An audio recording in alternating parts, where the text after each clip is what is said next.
On today's episode, the woman who swept the podiums at Spartan SoCal, Faye Morgan.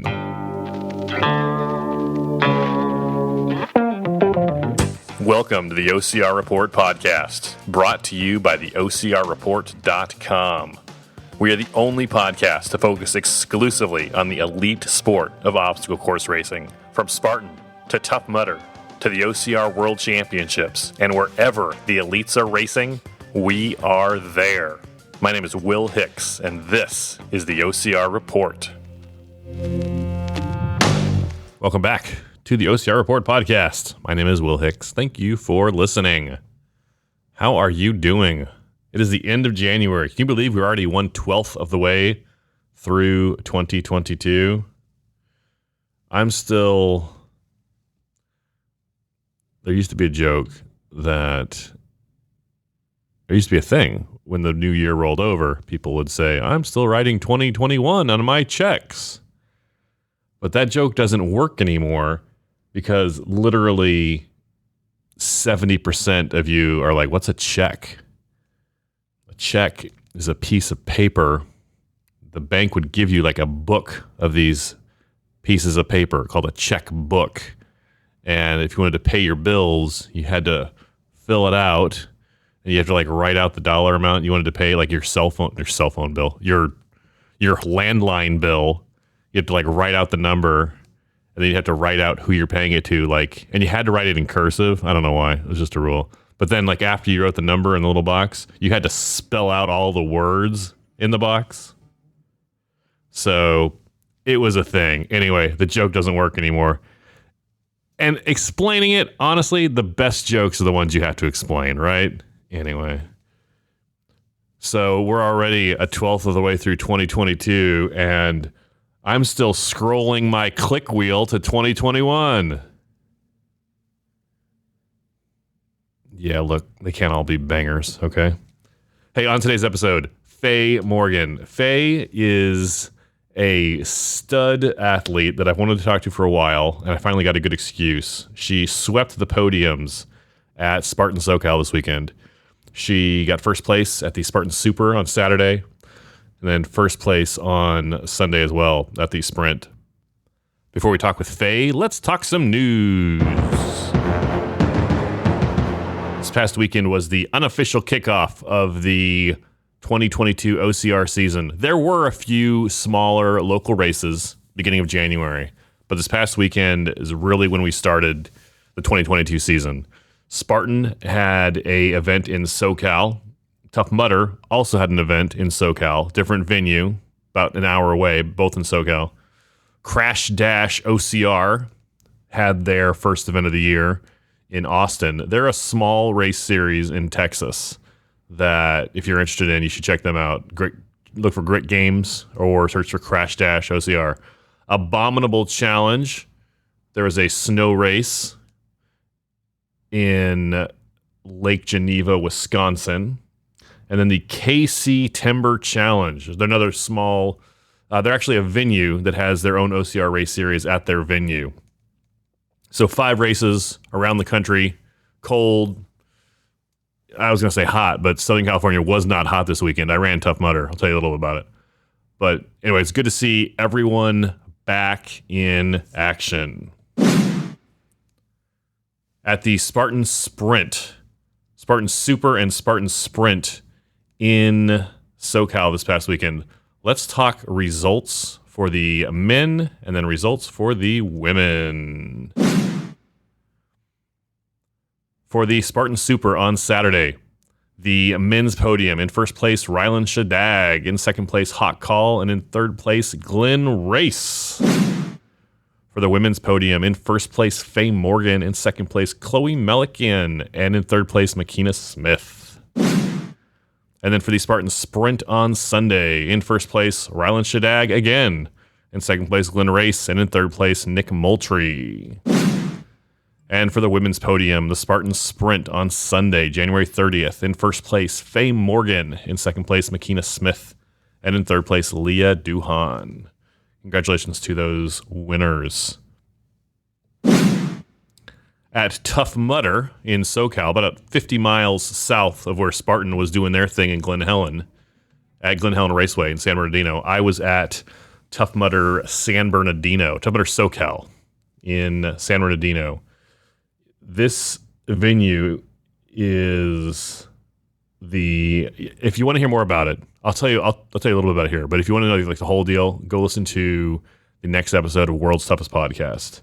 If you don't listen to World's Toughest Podcast, you should check that out. It's OCR, but it's not only.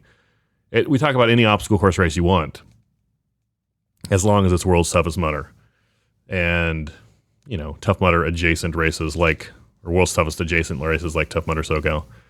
Anyway, the last time I was at this venue, this Tough Mudder venue, was the time I hurt my arm and had to have surgery. I missed World's Toughest Mudder, had like a 3-4 month rehab. It was a whole deal. So I was kind of getting a little skittish driving up to the venue Saturday morning. After I got off the freeway, I passed a Walgreens, and I was like, oh, that's the Walgreens where I bought the sling after I left the medical station at the venue. And so I was kind of a little bit nervous going into the event. And it was good to get out there. I did not get injured, did not die, obviously. It was great to be back out there with the Tough Mudder community. There were 3 other events, but I was not at any of them. The 2 snow races, the Abominable Snow Race, KC Timber Challenge, and then also the non-snow race in Austin, the Crash Dash OCR. But a big weekend, big race weekend for OCR. Glad to see everyone back out there getting after it. I have a question for you. This podcast is going out on Monday, January 31st. When you listen to podcasts, does it matter to you if the episodes come out the same day every week? I know some guys, that's a big deal to them. Like Mike and Kaylin, Obstacle Ring Adventures. They have an episode basically every Sunday, and if it's not Sunday, it's on Monday. It'll come out. I think one time, maybe 2 times in the last 6 years, they've had an episode on Tuesday. They were both sick or something. So does it matter to you? What would you prefer? 1, there's a podcast episode every day, same day, waiting in your player, every Monday, every Friday, whatever it is, whatever the day is. So hey, on this day, I'm going to look for a new episode. Or 2, does it even matter? Or do you just open the podcast player and, hey, it's time to listen to podcasts. What's in there waiting for me? I'm curious if you have a preference or if there is, what's your style for listening? Do you make time to oh, hey, the new episode of whatever it is just dropped. It's a Friday. Let's listen to that. I asked the people in my text group, and the reaction was mixed. I don't want to put my finger on the scale and say what they said, but it was not universal one way or the other. I would be curious to know what you think. You can text me, 619-485-2726.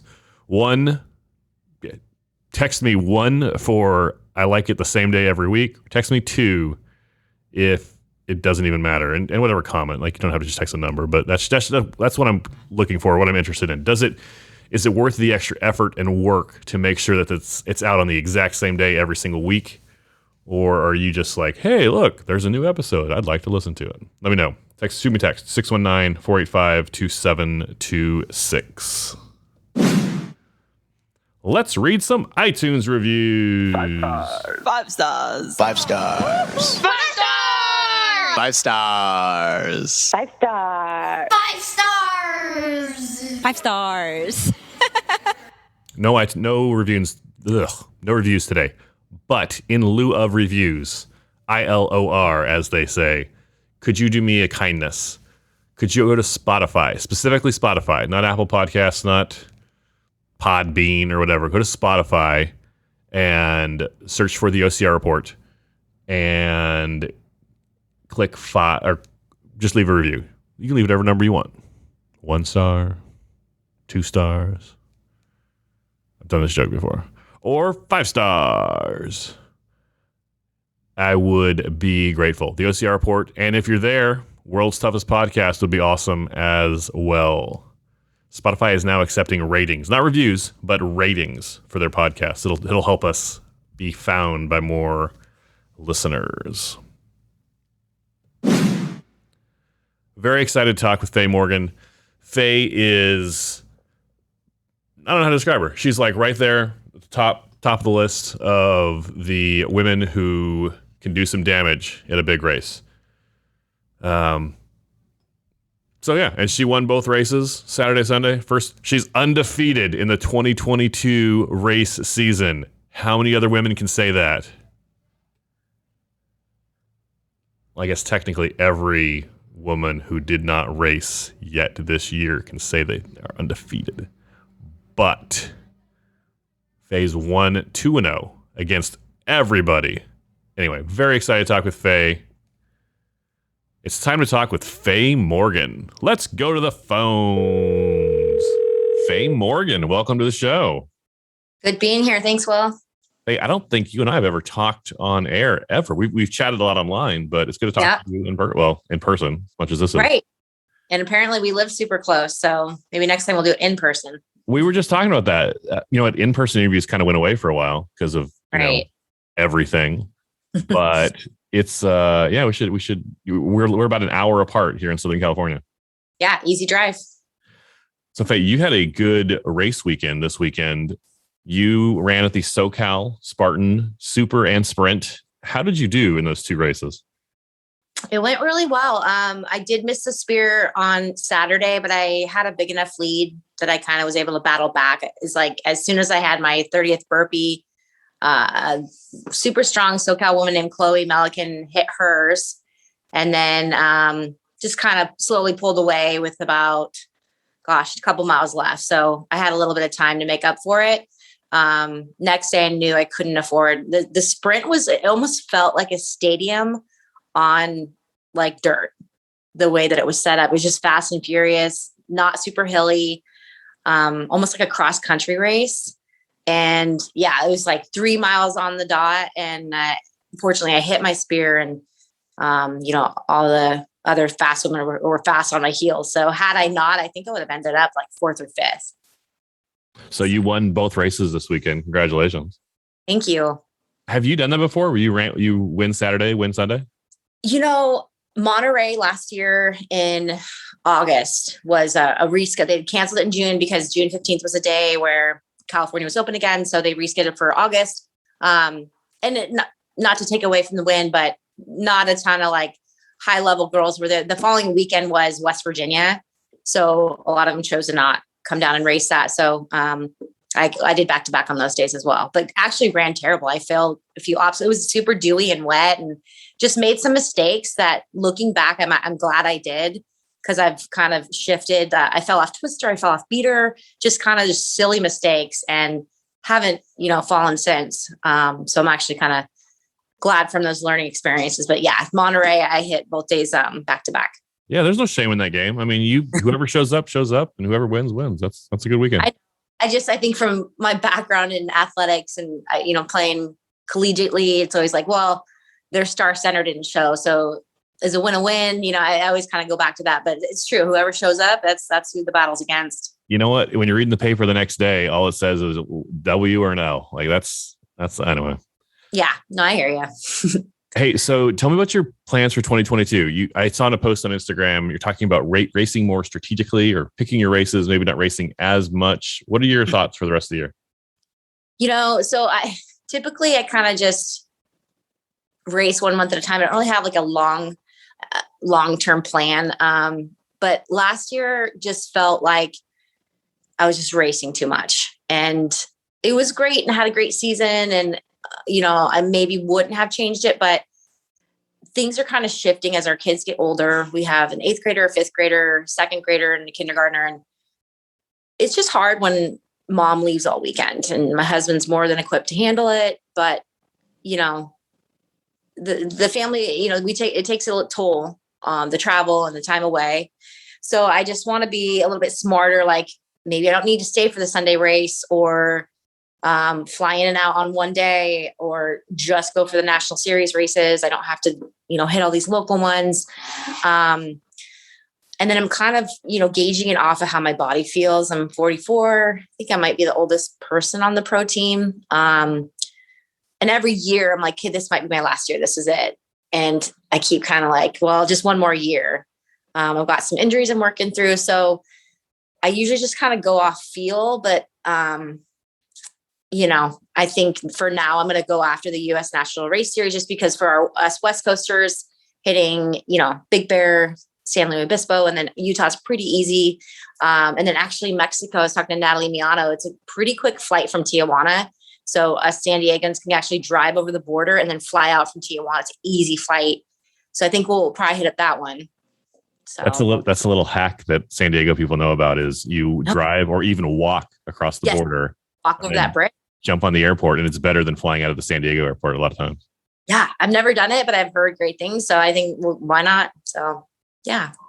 It's interesting you talk about the family thing. A lot of us, have considerations like we love racing, we love OCR and Spartan, but we love our spouse and our kids more, and there's nothing wrong with that. And so it's a constant balancing act of doing all these things that anything you love requires time, and just figuring out, and we only have so much. Yeah. And just, factoring whether or not it's worth it and these kids are fine when I go away for the weekend. I come back and they're excited. How'd you do, mom? All the things, like, they're resilient. But race after race weekend kind of takes a toll. And sometimes I can take them with me, like Scout. And we did a road trip to Monterey last year and she got to do the kids race. And it was like an awesome memory. So, involving them is possible, but then sometimes it's a little bit stressful to have them there at the venue because all of a sudden you're not an athlete and you're like, mom duties come up. And so, it's a balancing act for sure. So it just kind of depends on the venue and whether or not they can come. But all those are huge considerations for us mom racers. Well, and what else is, it's another two things you got to balance is there's only so many years of like elite level performance in our bodies, right? Doesn't matter who you are. There's only so many years. Yeah. But there's only so many years of them being a second grader. And you see with like your eighth grader, like, oh man, I remember when my eighth grader was in second grade and I wish I could have, one more day of that when they loved me, and you don't want to miss that time either. So. Right. And that came out this weekend, actually. My husband was in Mammoth skiing, which is great. Like, he gets to do his stuff. I do my stuff.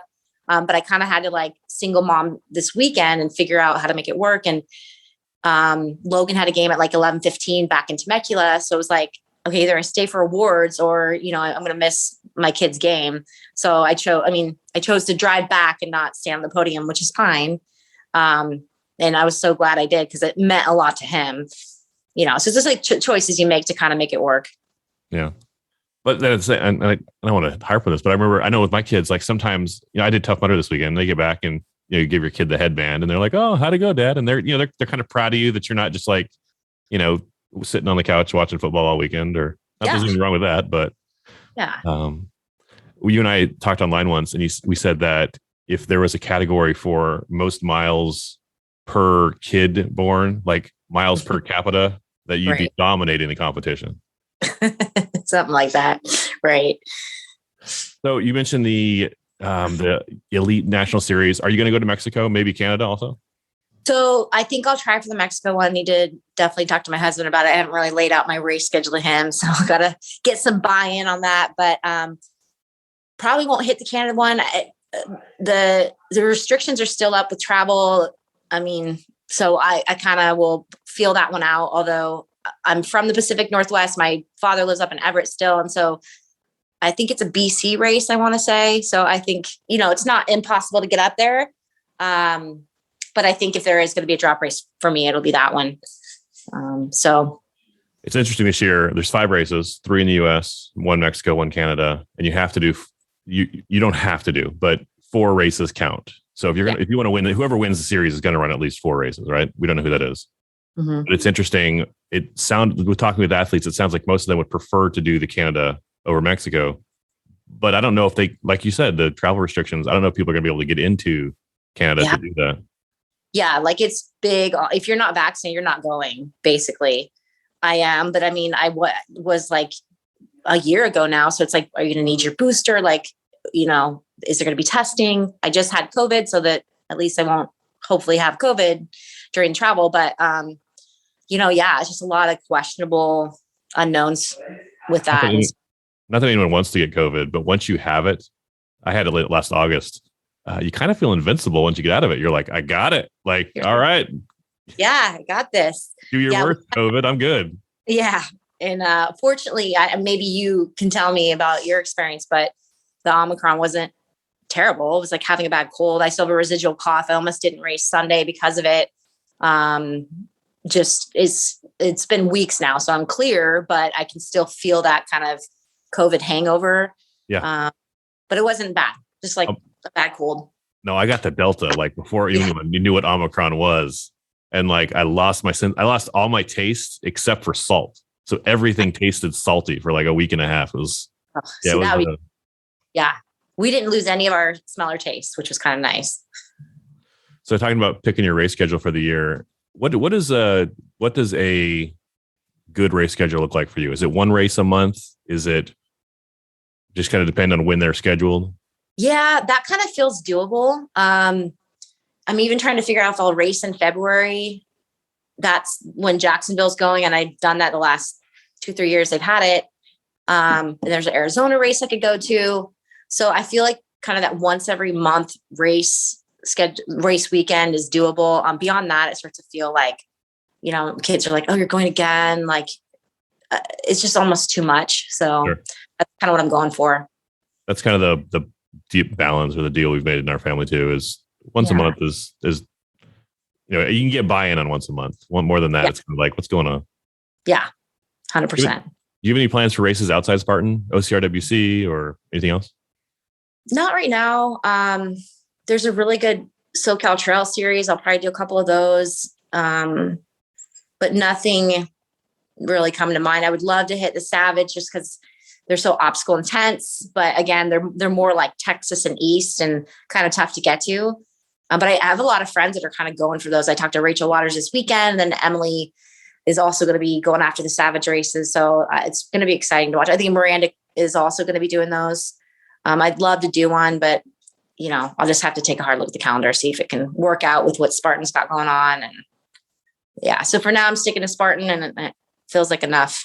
Yeah. I would love for Savage to come out west, but we all saw what happened with Battle Frog when they kind of blew up their expansion, and then they were here for 6 months and then gone. So yes, for sure. I am going to try for as many stadiums as I can. I really love that kind of race. And so I'll hit the Anaheim Angels Stadium, and then flew up to San Francisco in December, and that was great, where the Giants play. So we'll see if I can make those happen as well. I think where the Phoenix Cardinals play, they have an Arizona stadium as well. Those look like fun races. I haven't been to one yet. Those look like fun races. So fun. You would love it. It's just like a really cool vibe. It's different from like a regular Spartan race, I see you rocking the Elevate OCR t-shirt. Tell me about Elevate OCR. Okay. So this is what Nicole Miracle started, as most know by now. And it has kind of a branch. The OCR Dream Team is also supported by Elevate. And the whole idea behind it is we're trying to grow the sport among the elite age group, or just women that want to dip their toes into obstacle course racing. If you're someone that's never done it and you're just maybe a runner, or you're just like a fitness enthusiast, if you see the videos of a Spartan race, it looks a little daunting, intimidating. A lot of women I talk to, they're like, I could never do a pull-up, so I would never do an obstacle course race. You don't need to be able to do a pull-up, or we can help get you to do pull-ups. The idea is just to kind of open it up and just show women that, hey, this is a sport you can do, and it's open to every level. I think a lot of times we get frustrated. The men's heats are usually pretty full as far as elite and age group, but sometimes you look around the women's elite field, and especially towards the end of the year last year, like December, I think Lebec had 3 women one day. So guaranteed a podium, but also, it's a little bit just not depressing, but it's just, we want women to know that this sport it's a good one, and it's challenging and hard, but it's not impossible. So it's a really good resource. It's like a platform, free to join. There's different levels of membership where you could be coached. You can have one-on-ones with Nicole or other athletes. There's meetups, and just a really good resource of, hey, what's obstacle course racing all about? I don't know if it's universal, but for me at least, the reason I got into OCR is because it's fun, and it is intimidating. If you watch the videos are all, man, they need to work on the videos are all like, look how hard this is, look how intense it is, look at this raw. But when you're out there, especially if you're not in the elite, if you're an open waiver, like, 10:30 in the morning, 11 o'clock, it's people out there having fun, struggling, working hard, but it's fun being out there together. Yeah. I saw a piece of that yesterday. Did a quick photo shoot after. And so we kind of like made our way to the open heats, and, just like groups of 10 women, like going through the dunk wall together. They have phones and they're taking pictures. They're just like having fun. And it actually just was really great to see that just super full heats. I think with the pandemic, it's just been like super sparse, and it's finally feeling like, okay, we're getting back to where we need to be, and people aren't afraid to get out. And, but yeah, there's just that fun piece of it, like, yeah, we have the elite heat, but also this is like a mud run. So if you just want to go out there and have fun with it and go with your friends or go with your kids, like, that is what it is. So I think we forget, because we get so caught up in, the Ryan Atkinses and who's going to win and the National Race Series and all the cool things, that there's also that element of like, we can just do this to do it. So, yeah. What's your next race on the schedule? I think it's slow. If I don't end up doing Arizona in February, so it'll be the next, A race. And then I don't know if you saw, but there had been like a San Diego race that first weekend in April 2nd. And they just put it on there a couple of weeks ago. It's going to be in Pala, which is like 20 minutes from here. And it's a 1-day sprint at a motocross track. So I think for sure I'll hit that one up. Yeah. And there's going to be elite money. So I'm sure you've seen and you reported about it. So that there's a question of like some of these elite races won't have a prize purse. They've actually bumped it up. So like it's in the past it was 500, 200, 100 for first, second, third. And now it's 500 first, 300 second, 200 third. So the disparity has kind of been taken away, which is nice for second and third. And then they bumped up for the National Race Series. So there's the prize purse is bigger there. But with that, they kind of took away from some of the other races. Maybe there's like a trifecta weekend. They may run an elite heat, but there won't be prize money for it. And to be quite honest, when I heard that, in my mind, I'm like, well, why would I sacrifice like leaving my kids all weekend or pay to get up there if there's like no chance at money? Because to be honest, like I don't want to really ever come out of pocket for this. Right. It's always nice when I come out on top, but I also don't want to dip into my kids' college savings funds, that kind of thing, where I'm taking away from the family money for my fun sport. So that's always, a question of whether or not I will. And it looks like that Pala race will have money too. So I'm going to go for that one. What do you think about that decision they made? Because you mentioned like the Lebec heat, like with 3 women, you can see it from their point of view for that. Like, man, we're going to give, $1,000 prize. But at the same time, they're done bumping up the elite stuff. Yeah.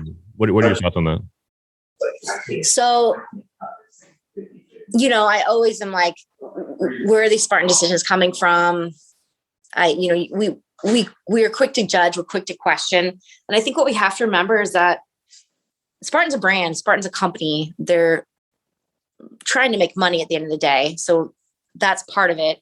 I never like to hear that, money's being taken away from the athletes. That like, I'm fortunate where I have a husband that can support me with a full-time job, but I've got good friends who like, this is what they do. This is their life. This is their living. And, so taking money away means that like, why would they even go to that race? Or, it's taken away from the athletes. But I'm like, wake up every day grateful to have like Spartan as an entity, as a business, because it gives me a sport to train for. And so, I don't see I'm not behind the scenes. I don't look at the figures. I'm not crunching the numbers. So I know that their decisions are probably based on whether or not they're going to be making money. And if they're not making money, then these events are going to happen. And guess what? I don't get to race. So I trust that, there's some good decisions being made somewhere and that it makes sense financially. And, I just go with it. Yeah. I think about that sometimes too. Like, I don't see spreadsheets. I don't know big numbers, but I do know 2020 had to be crazy for them, right? Like to go from races to like, we're selling t-shirts now. We're selling kettlebells, cell phone cases. Like, it's so, and I'm glad they made it through, and I'm glad that SoCal was full. So that's like, I mean, yeah, it was super full to where there was like a backup on the bucket carry, which was kind of another issue. There was like a stream crossing, and then people were literally waiting like at that obstacle to go. But they got it worked out. But it was just like a good thing to see again, like packed heats. So super exciting. For the first race of the year, what did you think? Like, this is the first race in the U.S. for Spartan. How did the logistics go? How was all that?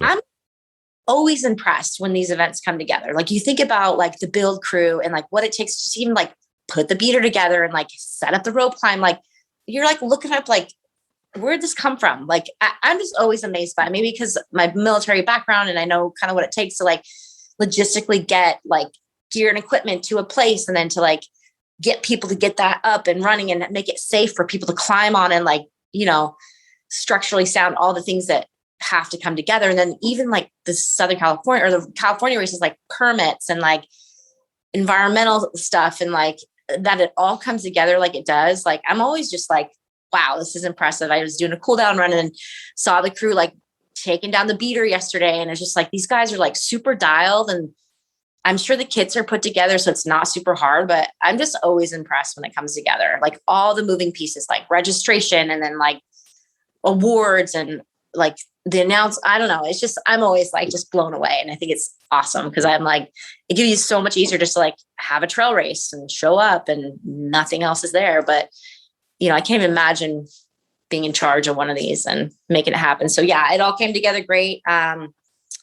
We had Robert Coble there, and obviously always doing a great job with referee stuff, and standards were good. And yeah, it was a really cool venue too. This was the first time they had it at this Glen Helen. They'd had Tough Mudders there in the past, but Spartan has moved all around. So Spartan actually used to be here in Temecula. I'm sure you know that. So at Vail Lake, and then so like for many years, and then there would be a January race and then like a September race.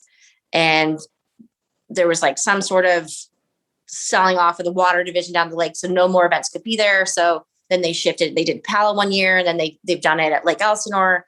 Then they did it at Chino Hills. They couldn't dig as much for some reason with environmental stuff in California. So this was a great venue. So I hope they can make it work to keep it up there. And rest in peace, Vail Lake. That was one of my favorite venues. Absolutely. Totally epic. Yeah. I wish I could go back there. So doesn't look like it. Hey, do you have any sponsors or anything you want to plug? Yeah. So I just found out that I made it on the Ultra Red team again. I guess that's sort of like the JV version of having a shoe sponsor, but I don't mind. I love Ultras. They've been really great for my feet, and we get free shoes and a really good discount. So love the Ultra shoes. Elevate OCR. If you're someone that, just wants to see what it's all about, check out Elevate. And Yancey's my coach. Love Yancey. I don't know if anyone, I'm sure you've heard of him, Yancey Culp. He's got his program for roster athletes, and I'm one of them. So if you want to train under me and do like what I do, check that out. And that's kind of it. So I'm super grateful to been asked to be on the Spartan roster this year, tier 3 athlete, which means I get to race for free and keep doing what I love. And like I said before, not take away from my college kids fund. So it's always a bonus. Faye, how can people follow you on social media? So I'm on Instagram, FayeMOCR, FAYEMOCR. A little bit on Facebook too. But yeah, just fun stuff out there. You'll see me training. I've got a group that I coach twice a week in the equestrian facility out here in Temecula, and a lot of fun kid stuff and dog stuff, and just a little peek into our life here in Temecula. So that's the best way to follow me. Faye, any last thoughts on Spartan SoCal or anything else? No, I guess I just want to, thanks for having me on. And I love like all the media outlets. It's fun to follow. You've been doing a great job. I love maybe the last year or so, just the results that are kind of up immediately. It means a lot to the athletes. Because a lot of times I think maybe the Spartan side a little bit laggy with that. So that keeps it exciting, and just knowing like right away who did well in the race and what the results were. So thanks for being on top of that. And yeah, that's really it. Faye Morgan, thanks much. All right. Thanks, Will. Special thanks to Faye Morgan for appearing in this week's episode. Thank you, Faye, for those kind words. Our team works very hard at getting those race results out as quick as we can and as accurately as we can each weekend. So appreciate you recognizing that. Very kind. Leave us a review on Spotify. Follow the OCR Report on Instagram. Shoot me a text. I will talk with you soon. Go spend time with someone you love.